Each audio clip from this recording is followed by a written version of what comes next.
आप बोल चाल के भाषा में आपके भी मुंह से निकल जाता होगा, कभी आपके घर वाले के मुंह से भी निकल जाता होगा, आपके दोस्तों के भी मुंह से निकल जाता होगा, भाई मैं डिप्रेशन में हूं। डिप्रेशन बहुत बड़ी बीमारी है, और भगवान से यही दुआ करना कि डिप्रेशन तुम्हारे दुश्मन को भी ना हो। बहुत बड़ी बीमारी है। अगर कोई डिप्रेशन में आ गया ना बच्चों, ना जी पाएगा, ना मर पाएगा, ना हंस पाएगा, ना रो पाएगा, ना खा पाएगा। टेंशन अलग चीज है, डिप्रेशन अलग चीज है। हमेशा दुआ करना ना तुमको हो ना तुम्हारे दुश्मन को। बहुत खराब बीमारी है।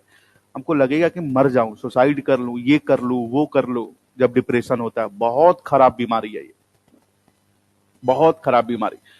आपके बॉडी से न्यूरोट्रांसमीटर डोपामिन सेरोटोनिन निकलता ही नहीं है। आपको खुशी कब आती है? डोपामिन निकलता है तभी तो आती है, लेकिन डिप्रेशन में निकलता ही नहीं है। इंसान को कुछ अच्छा नहीं लगेगा, उसके दिमाग में बस सुसाइड का ख्याल आएगा, बस सुसाइड का ख्याल।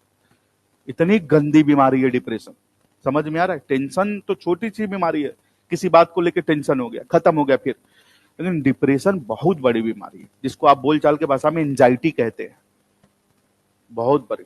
तो भगवान से दुआ करना ना तुमको हो पहले, तुम्हारे दुश्मन को भी ना हो। नहीं तो हो गया ना बच्चों ये बीमारी डिप्रेशन, तो यार जीवन कलंक हो जाएगा। अगर 2 महीने वो डिप्रेशन में रहा ना, वो 2 महीने पागल हो जाएगा। संदीप महेश्वरी का आपने नाम सुना होगा, बहुत अच्छा मोटिवेटर है बच्चों। 1 साल डिप्रेशन में रहा था, 1 साल। जो दूसरे को मोटिवेट करता है, खुद डिप्रेशन में चला गया। और जब उसने ये पोस्ट लगाया ना कि मैं पिछले 1 सालों से डिप्रेशन में हूं, साइकेट्रिस्ट के कॉन्टेक्ट में हूं।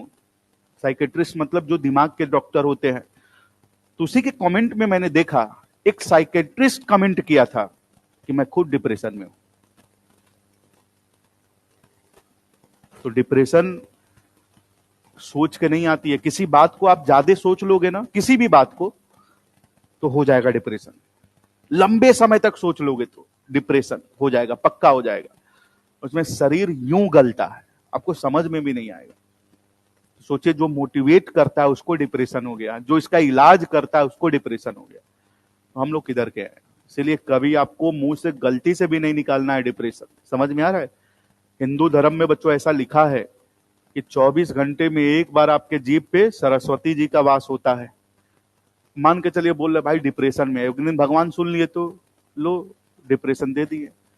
कभी कभी आप ये भी सुनिएगा कि कोई इंसान खूब ज्यादा पैसा कमाता है, खूब पैसा कमा रहा है, 10 लाख, 5 लाख, 2 लाख, 3 लाख, जो भी कमा रहा है, और उससे जब कोई पूछता है तो कहता है जीने खाने भर का कमा रहे हैं। कभी आपको ये नहीं बोलना है अबे भाई ज्यादा कमा रहे तो बता दो।